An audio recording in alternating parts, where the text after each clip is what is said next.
Kasi ito doon sa bukol sa likod ng tenga ko dito. Na-MRI ako 3 beses. Kinausap ng doktor yung mga anak ko na parang hindi na ako makakaligtas. 3 ospital na malalaking private. Hindi ko kinaya yung gastos. Napunta ako ng PGH. 2 linggo na na-confine ako, hindi nila alam kung ako ay o-operahin o hindi. Kasi nga, isa na rin yung hindi ko pagpayag na operahin ako kasi once na operahin ako, parang yung ugat ko, hindi normal ang magiging dating sa akin. Diyan na ako na-check up dyan sa malapit na internal. I-check up ako monthly, weekly, ganun. Yung ininom ko palang gamot dito sa bukol, may side effect sa sugar. Pinag-insulin ako. Hindi ko kinaya yung insulin.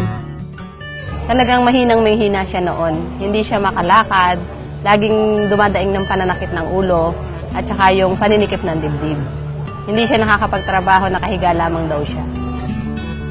Nahihilo ako bago ako mag-drive.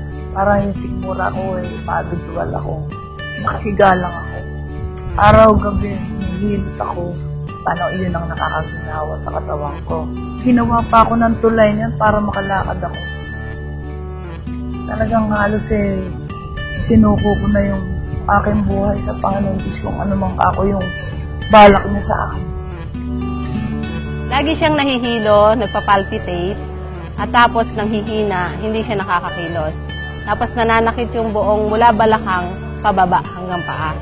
And then, meron siyang time na hinang-hina talaga. Hindi siya naiiwang mag-isa sa bahay, hindi siya pwedeng pabayaan, kailangan laging may kasama. Hanggang sa makita ko sa TV yan, nanonood kami. 2 times namin nakita yan. Balit, nakatanggap ako ng tawag mula sa kanya na nagtatanong tungkol sa herbal. Nakita niya nga yung number ko sa Kakaibang Lunas.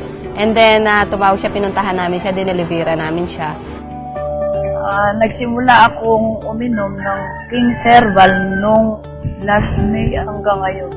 Yung aking bukol dito, na dati yun ang pinagmumulan, hindi ko na siya nararamdaman mula nung uminom ako ng herbal.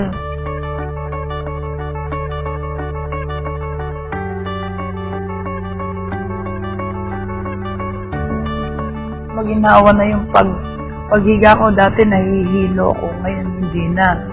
Tapos, itong binti ko mula dito sa hita hanggang binti, parang nahihirapan akong tumayo. Parang ibig ko nang mabuwal kung hindi ko pinaglalabanan. Ngayon, wala na rin yun.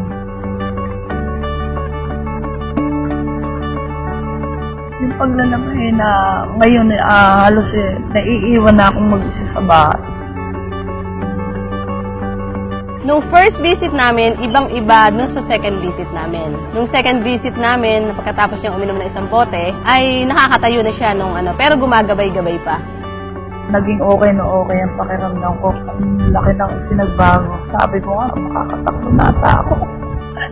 Yun ang aking pakiramdam. Hanggang ngayon, okay na okay.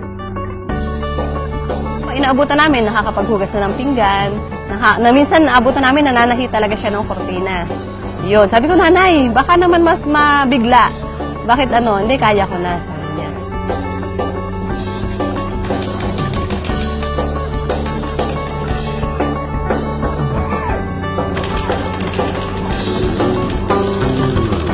Naging masigla, hindi na siya gumagabay, nakakalakad na siya mag-isa. At ayon kay tatay, naiiwan na siyang mag-isa. Kumbaga, naging independent na siya. Balik normal ang buhay niya.